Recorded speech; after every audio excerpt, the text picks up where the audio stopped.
ពី25ឆ្នាំមុនកម្ពុជាឈរនៅចំណុចចាប់ផ្ដើមនៃការផ្លាស់ប្ដូរដ៏សំខាន់មួយនោះគឺជាជាតិមួយកំពុងស្ដារឡើងវិញនៅស្មារតីសេដ្ឋកិច្ចនិងក្តីសង្ឃឹមនៅក្នុងដំណាក់កាលនោះចក្ខុវិស័យមួយរបស់ប្រជាជនកម្ពុជាបានកើតមានដើម្បីភ្ជាប់មនុស្សបង្កើតឱកាសនិងកសាងអនាគតដែលដឹកនាំដោយកម្ពុជាសម្រាប់កម្ពុជាចក្ខុវិស័យនោះបានคล้ายទៅជា OCIC ដែលមានឈ្មោះមួយត្រូវបានរំលេចឡើងនៅក្នុងរយៈពេលដ៏ល្អបំផុតនៃសតវត្សបានប្រែក្លាយមុខមាត់ពីទីក្រុងដ៏ស្រស់ស្អាតនៅកម្ពុជាប្រវត្តិរបស់ OCIC មិនមែនចាប់ផ្ដើមពីអគារខ្ពស់ៗឬតំបន់អភិវឌ្ឍន៍ដ៏ធំទេប៉ុន្តែចាប់ផ្ដើមពីលំនៅឋាន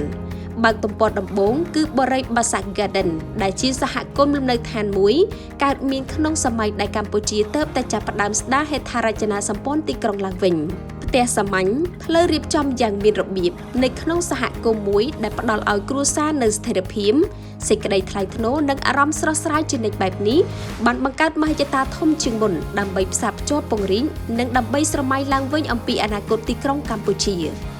ជំហានបន្ទាប់គឺស្ពានមួយដែលភ្ជាប់កោះស្ងាត់មួយលើទន្លេមេគង្គទៅកាន់សុបិនដ៏ធំមួយនោះគឺកោះពេជ្រដែលធ្លាប់មានតែខ្សាច់និងទឹកបានคล้ายទៅជាផ្ទាំងគំនូរសម្រាប់ជីវិតទីក្រុងបែបថ្មីក្នុងរយៈពេលតែប៉ុន្មានឆ្នាំវាបានផ្លាស់ប្ដូរទៅជាតំបន់ដ៏រស់រវើកមានលំនៅឋានសាលារៀនមន្ទីរពេទ្យសួនសាធារណៈនិងជាទីកន្លែងប្រមូលផ្ដុំសហគមន៍មួយមិនមែនត្រឹមតែអគារជំហានបន្ទាប់ដែលកើតចេញពីមហិច្ឆតាខ្ពស់គឺ Olympia City ដែលបានបំលែងដីទំនេរមួយទៅជាមជ្ឈមណ្ឌលអប់រំកីឡាលំនៅឋាននិងពាណិជ្ជកម្មតាមរយៈទីក្រុង Olympia បានបង្ហាញថាទីក្រុងអាចរីកចម្រើនទៅជាចំណុចស្នូលដ៏មានន័យសម្រាប់រាជធានីភ្នំពេញនៅក្នុងសម័យទំនើបលើពីទិដ្ឋភាពអគារផ្លូវស្ពាននិងតំបន់អភិវឌ្ឍន៍ទាំងមូលបានតភ្ជាប់សហគមន៍បើកឱកាសថ្មីនិងបានចាក់គ្រឹះសម្រាប់ទំព័របន្ទាប់នៃការរីកចម្រើនរបស់កម្ពុជាក្នុងរយៈពេល25ឆ្នាំ OCIC មិនត្រឹមតែកសាងទីក្រុងទេប៉ុន្តែក៏បានបង្កើតឱកាសការងាររាប់ម៉ឺនកន្លែងត្រូវបានបង្កើតឡើងជាមួយនឹងការអភិវឌ្ឍរាប់ពាន់លានដុល្លារតាមរយៈការកសាងហេដ្ឋារចនាសម្ព័ន្ធថ្មីសំខាន់ជាងគេ OCIC បានបង្កើតមរតកមួយនៃការលើកកម្ពស់វិស្វករស្ថាបត្យករនិងអ្នកសាងសង់ដែលជាជនជាតិខ្មែរឲ្យរចនាប្លង់លំនៅឋានប្លែកៗចេញពីអចលនទ្រព្យទៅជាសំណង់អគារអប់រំសុខាភិបាលនិងប្រព័ន្ធអេកូស៊ីរបស់ OCIC បានក្លាយជាគ្រឹះសំខាន់នៃការអភិវឌ្ឍជាតិផ្ទះមួយផ្លូវមួយអគារមួយសុទ្ធសឹងតែជាលទ្ធផលកើតចេញពីស្នាដៃនិងគំនិតផ្ដួចផ្ដើមជនជាតិខ្មែរដែលបានធ្វើការរួមគ្នាយ៉ាងមោទនភាពជាក់លាក់និងមានគោលបំណងច្បាស់លាស់ទោះជាយ៉ាងណាការរីកចម្រើនមិនត្រូវបានវាស់វែងតែទៅលើសំណង់អគារនិងហេដ្ឋារចនាសម្ព័ន្ធប៉ុណ្ណោះទេវាក៏បានកើតចេញពីថ្នាក់រៀនដែលកុមារកម្ពុជាបានសិក្សានៅក្នុងបរិយាកាសដ៏ស្រស់បំព្រងក្នុងនោះក៏មានមន្ទីរពេទ្យដែលថែទាំប្រកបដោយមនុស្សធម៌ជាមួយនឹងវេជ្ជបណ្ឌិតឯកទេសក្នុងសម័យទំនើបជាមួយគ្នានោះក៏មានសួនសាធារណៈនិងទីធ្លាសម្រាប់មនុស្សជួបជុំកម្សាន្តលំហាត់ប្រាណផងដែរតាមរយៈការអប់រំ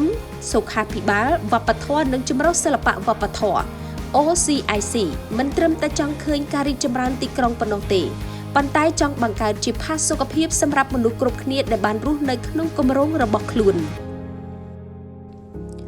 ពី Coconut Park ទៅ Connection ពី Intercare Hospital ទៅ CIS ចក្ខុវិស័យរបស់ OCIC តែងតែផ្ដោតលើមនុស្សដោយបង្កើតឲ្យមានការបំផុសគំនិតផ្សារភ្ជាប់ចិត្តគំនិតរបស់សហគមន៍ទាំងមូលឲ្យនៅឋិតថេរយូរអង្វែងជាង2ទសវត្សរ៍នៃការកសាងលើដី OCIC បានបង្វែរចក្ខុវិស័យទៅកាន់ផ្លូវអាកាសនោះគឺសមិទ្ធផលថ្មីប្រកបដោយមោទនភាពជាតិខ្មែរដែលកសាងបានអាកាសយានដ្ឋានអន្តរជាតិដេជោជាការអភិវឌ្ឍឡើងដោយមូលនិធិក្នុងស្រុកក្រោមការសហការរវាង OCIC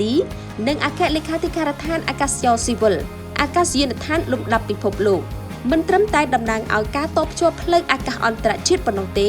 ប៉ុន្តែតំណាងឲ្យភាពជឿជាក់លើជំនាញភាពអត់ធ្មត់និងផ្អែកលើសមត្ថភាពរបស់កម្ពុជាគឺឈរជាមួយពិភពលោកនៅទីនេះមិនត្រឹមតែផ្ដល់ការងារពាន់កន្លែងនោះទេប៉ុន្តែវាជាច្រកទ្វារទៅកាន់អនាគតការភ្ជាប់កម្ពុជាទៅពិភពលោកនិងភ្ជាប់ពិភពលោកមកកាន់កម្ពុជា រាល់ការហោះហើរចេញពីអាកាសយានដ្ឋានអន្តរជាតិតេជោគឺជាការរំលឹកថាយើងបានមកដល់ឆ្ងាយប៉ុណ្ណានិងអាចហោះហើរខ្ពស់ប៉ុណ្ណាទៅថ្ងៃអនាគត